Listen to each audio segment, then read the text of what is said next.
I mean, they're going to need people to really overachieve for this offense to play well. And it starts with the offensive line playing more like it did last year. And then, who will emerge among the receivers? I mean, Tony Holmes was a problem in the locker room and all that, but the guy was a proven commodity. I mean, they really have a lot of unproven and inexperienced wideouts now. So, yeah, I mean, you're right. It's not the quarterback will get so much of the attention, but it's not really all on them. It's really the supporting cast right now. And I want to ask you, because I look at this top to bottom, and just like, out of personnel-wise and in regards to this Houston Texans-New York Jets game, look, I know the personnel is better in Houston, but it seems like the little things, the discipline, things, the penalties, it seems like that favors Houston as well. Do you see any real opportunity or any reason to believe that the New York Jets come into Monday night and stun the Houston Texans and get the victory? I don't see it happening, but it's possible, obviously. The way it would happen, I think, Cameron, is the Jets really need to score first. I know it's a cliche, but I think in this case it's really, really true. Because let's face it, if it's 7-0 or 10-0 Texans in the first quarter, I mean, fans are going to be booing, fans are going to be chanting for Tebow or this or that. I mean, I really think if the Jets can get the fans on their side and get an early lead and maybe establish a ground game or something, but honestly, do I see that happening? No. I mean, really, it would take turnovers, and Matt Shaw doesn't seem to turn the ball over very often. So to me, the only way they make this a game or win it is they need to turn Houston over, and I just don't know if their defense is capable of that right now. I'd have to agree with you on that, and it seems like the Houston Texans, for those of you who might not know, they're the only team in the AFC that's undefeated and one of the only two teams in the NFL that is undefeated. So, yeah, big test for the Jets. Do you see if this game gets out of hand? I mean, I saw the game against San Francisco, and they kind of let Sanchez go throughout the whole entire thing. Do you see tomorrow night, if this gets out of hand, do you think that the Jets are planning to stick Tim Tebow in to finish the game, or do you think they're gonna put Sanchez in if it gets out of hand and see what he can do in the remaining minutes of the Monday night game? That's a great question. I mean, that feeling, I think they would maybe turn to Tebow this time, just because. I mean, just to try something different. I mean, right now, everything with the Jets right now, it's fine, even though they're 2-2, obviously. It's not a bad record, but they had a fortunate win against Miami. But I just think everything they're doing right now is kind of for psychological purposes, Cameron. I mean, Rex Ryan did a lot of motivational stuff this week. I mean, they put up the defensive meeting, the coordinator, Mike Pettin, he put up the quote from Carlos Rogers of San Francisco about how the Jets defense quit last week. And to me, what better way to give your team, light a spark under your team than to put in Tebow? I mean, again, will they do it? I don't know, but it wouldn't shock me because at this point, I think they have to do something to just, snap them out of this, and then maybe, even if it's just for a series or two, give him a shot, see what he can do. This is the thing. I don't think they're using him correctly. I don't think he's good playing one play every now and then. I think you need to leave him in there for a series or two at least. I agree. I know this is crazy to say, especially with his mediocre mechanics, but I have to say this. I like it when he's in the gun, with the running back by his side, in that spread option where he's got a lot of freedom, to read the defense and use his football instincts.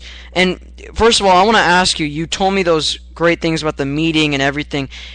Have you been really around that Jets team in the locker room? Yeah, I mean, but they're very guarded in the locker room. I mean, they it's hard to really get a read for what's going on behind the scenes. Although, from what I gather, I mean, certainly, I think they're put this way. I think every time you get embarrassed like that, I mean, I think they'll be sky high, Cameron, for the game.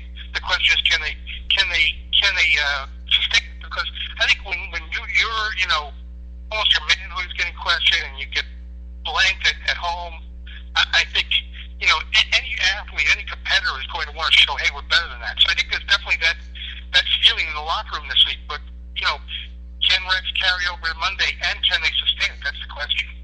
And I want to ask you, this is the last thing. I've heard people talk about Rex's job being in question. People saying, oh, well, maybe Rex will be fired and all these different things. Do you think in this city and what Rex has gone through, is this, and look, if they don't make the playoffs, do you sense or do you think that Rex Ryan will still be a Jets head coach? Yes, sir, I do, because I think, first of all, the injuries to Darrell Reeves and Santonio Holmes almost give them, they won't call this, but it gives them a built-in excuse. Okay, so they can say that. And I think Woody Johnson, from what I can gather, you hear him talk, Cameron, you listen to him talk and kind of read between the lines, he really likes Rex. He's really infatuated with Rex. He loves the fact that Rex is this larger-than-life personality. Woody Johnson loves the back page. He loves the sound bites. And I think he would stick with them. In fact, I'll tell you a story. When he spoke to us a few weeks ago before the season opener, he was asked to comment on the job security of Ryan and Mike Tannenbaum, the GM. And he declined, saying that he doesn't do that sort of thing. But then later, he just added some unsolicited praise for Rex. So it's clear that he likes Rex. The only way I could see Rex getting fired, Cameron, is if it gets like last year, he kind of loses control of the locker room.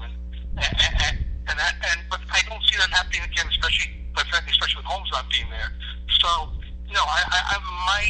I would say 90%, no matter what happens, I think Rex is back next year. All right, we really appreciate it, JP. You can follow him on Twitter at JP Pelsman.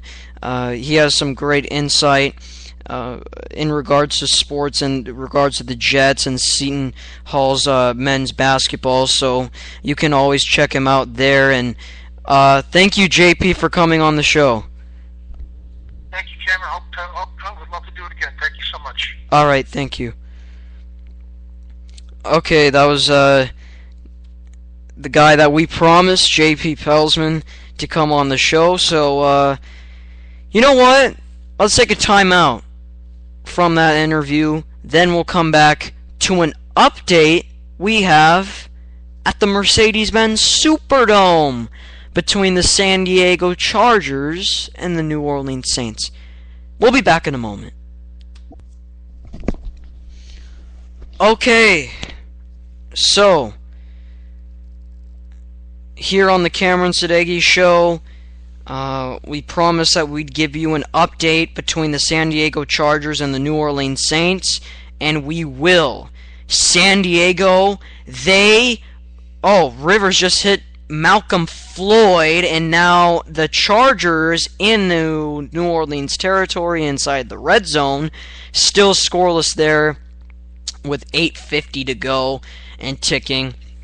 So, the San Diego Chargers, this seems to be a pretty, just looking at the records, it's a pretty easy matchup for them. They seem to be rolling here in the NFL season. They're actually in a pretty good start. They're 3-1. So, here today, they could improve to 4-1 on the road to a team who is struggling on defense. Here today, Jackie Battle starting at running back for the San Diego Chargers. Alright. I said that we'd get to some more NFL in regards to this week. That's true. You can also tweet me at SM_Cameron. Or you can call into the show. 949-456-2911. 949-456-2911. That's the number where you can get your voice to be heard on the show. Okay. Until then, more NFL reactionary commentary. I had not a huge problem, but to me, one of the things that really surprised me over this entire week is how bad the offenses were. I mean, are you, no one could score today. I know we had the 240 burgers in San Francisco and Chicago, but come on, that's against Jacksonville and Buffalo. I'm talking about a shootout where we got two evenly matched teams. Now, New England and Denver was kind of a shootout, 31-21, but I expected more of those. I mean, I didn't see that many. I mean, also, I saw some disappointing things in teams. Like the New York Giants, they kind of had to really fight against the Browns for that victory. They didn't really, they couldn't really cruise through that matchup, even though they did have Victor Cruz, who had 3 touchdowns. Look, I just thought overall the whole week was just kind of, it was one of the, not as great as all the other weeks in my mind. So those are just my thoughts on the whole entire week itself, because it didn't really have as much offensive firepower as I expected it to. Now, I look here and I wanted to talk about the game between New England and Denver. New England, they come in there at home, yes, yet again, and against Peyton Manning and the Denver Broncos, who didn't even punt against the Oakland Raiders last week. They come here and stumble 31-21, but in my mind, the game was over in the third quarter when it was 31-7, and the Patriots kind of gave up a few touchdowns, a little bit of mental mistakes at the end, but they hang on with the running game, and the running game really propelled them. On the other hand, the Broncos passed it a lot. Manning was throwing a lot of passes. Again, he's kind of a little unhealthy, a little bit up there in age, so he did struggle.